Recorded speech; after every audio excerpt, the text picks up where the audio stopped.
Olá pessoal, tudo bem? Eu sou o professor Alberto Veras e em nossa aula de hoje examinaremos a uso capião extraordinária. Dessa forma, estudaremos a previsão legal, os requisitos, a dispensa de justo título e a boa-fé. Trataremos ainda do estudo da posse e a relação da uso capião e herança. Então vamos lá. A uso capião extraordinária se encontra prevista no Código Civil em seu artigo 1238. Dessa forma, a uso capião extraordinária pode ser reconhecida para aqueles que exercer durante 15 anos a posse mansa, pacífica e ininterrupta diária. Com isso, a pessoa poderá requerer ao juiz que declare a propriedade por sentença, servindo de título para o registro no cartório de registro de imóveis. Mas atenção, meus amigos, a lei diz também que o prazo pode ser reduzido para 10 anos se o possuidor morar no imóvel ou realizar obras ou serviços de caráter produtivo no local. Com isso, verificamos que o legislador procurou beneficiar aquelas situações mais difíceis de serem solucionadas e assim reduziu o tempo da posse e flexibilizou a documentação, eliminando o justo título e ainda forneceu a viabilidade da aquisição pela via extrajudicial. Nós temos então duas modalidades de uso capião extraordinária. Uso capião extraordinária comum, artigo 1238, caput do Código Civil, e a uso capião extraordinária por posse e trabalho, artigo 1238, parágrafo único do Código Civil. A uso capião poderá ser requerida através de ação judicial ou administrativamente em cartório. A uso capião extraordinária possui requisitos comuns ao Instituto da uso capião e requisitos específicos.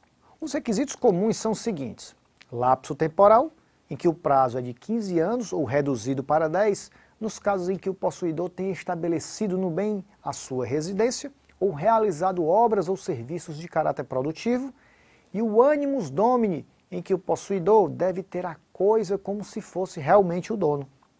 Quanto aos requisitos específicos, nós podemos citar os seguintes: posse mansa, pacífica e ininterrupta da propriedade, que é mansa aquela em que se obteve sem a oposição do antigo possuidor, e pacífica é aquela que se manteve sem contestação ou emprego de violência, coação, ameaça ou outro vício. Meus amigos, a uso capião extraordinária é a forma mais comum de aquisição da propriedade. Assim, independente da existência de um título, bem como da boa-fé do possuidor, se este possuir um imóvel com o ânimo de dono pelo prazo de 15 anos, sem interrupção nem oposição de terceiros, terá direito a uso capião extraordinária. Destacando que este prazo poderá ser reduzido para 10 anos, caso comprovados os requisitos que nós já citamos.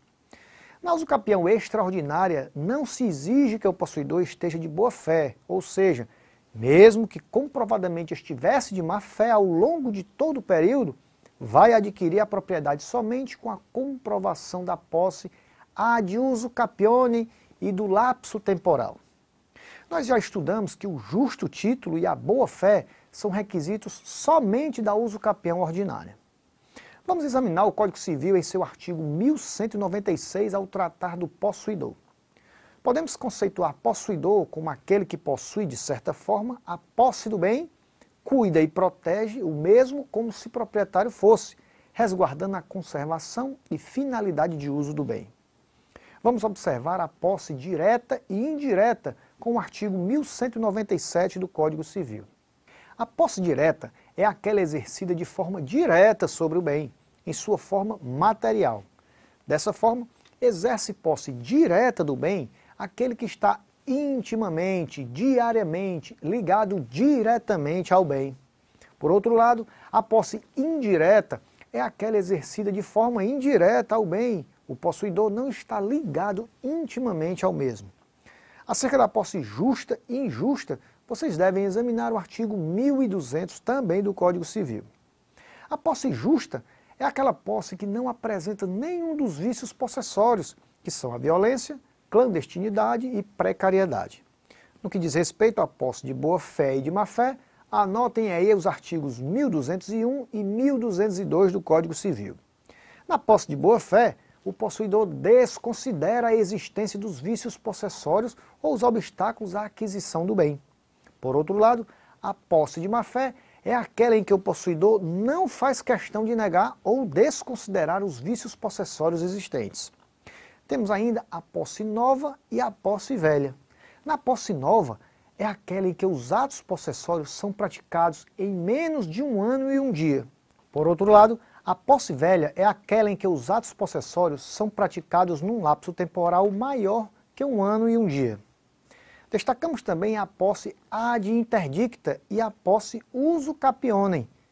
A posse ad interdicta é aquela que pode ser defendida pelos interditos através das ações possessórias, bastando a posse ser justa, mas que não conduzem a uso capião. Por outro lado, a posse ad usu capionem é aquela que se prolonga pelo tempo definido em lei e que dá ao seu titular a aquisição do domínio, ou seja, a quem seja o direito de propriedade.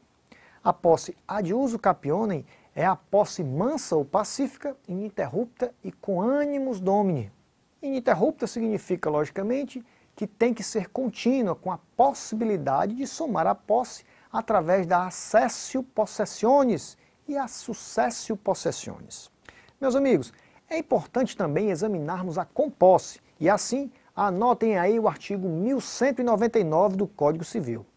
Ela ocorre quando 2 ou mais pessoas exercem ao mesmo tempo poderes possessórios sobre a mesma coisa. A composse é admitida naquelas situações em que ocorre o condomínio.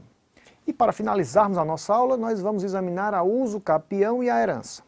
Aqui é importante que seja esclarecido que o bem imóvel que compõe a herança, assim que a morte acontecer, passa automaticamente ao condomínio, mesmo que não seja feita a abertura de inventário, que é composto pelos herdeiros, denominado de espólio. Então, o bem irá permanecer ali até que seja realizada a partilha e cada um dos herdeiros se torne proprietário do quinhão que lhe couber. Vocês podem examinar o artigo 1784 e 1791 do Código Civil. Então, dentre os bens imóveis que podem ser objetos de uso capião, nós podemos citar aqueles que compõem a herança, desde que sejam observadas certas condições. Muitos tribunais e muitos juristas entendem que se algum herdeiro pleitear ação de uso capião, somente terá o deferimento após a finalização da partilha.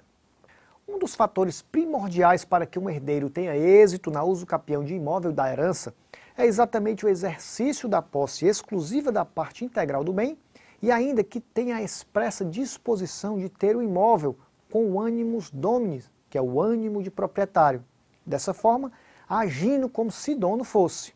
Dessa forma, o herdeiro tem que ter a posse mansa e pacífica e ainda o intervalo de tempo exigido na legislação, sem intervalos e interrupções, de acordo com a modalidade de uso capião pretendida. Outro ponto que merece ser observado é que mesmo que o herdeiro requerente da uso capião resida no referido imóvel pelo tempo exigido e que os seus co-herdeiros não façam nenhuma oposição, não estará caracterizado o requisito da posse mansa e pacífica. Tudo isso se caracteriza pelo fato do imóvel ser considerado em condomínio, visto que somente poderá ser divisível após a realização da partilha. A uso capião de bem imóvel procedente de herança somente poderá ser acolhida após se observada a ocupação do lapso de tempo posterior à partilha, em virtude da existência da figura do espólio, e assim nós temos a composse de todos os herdeiros. Na verdade, enquanto existir o espólio, o bem imóvel será considerado um condomínio indivisível. Enquanto não se conclua o processo para a partilha dos bens, não é dado a ninguém o poder de dispor sobre os bens do acervo.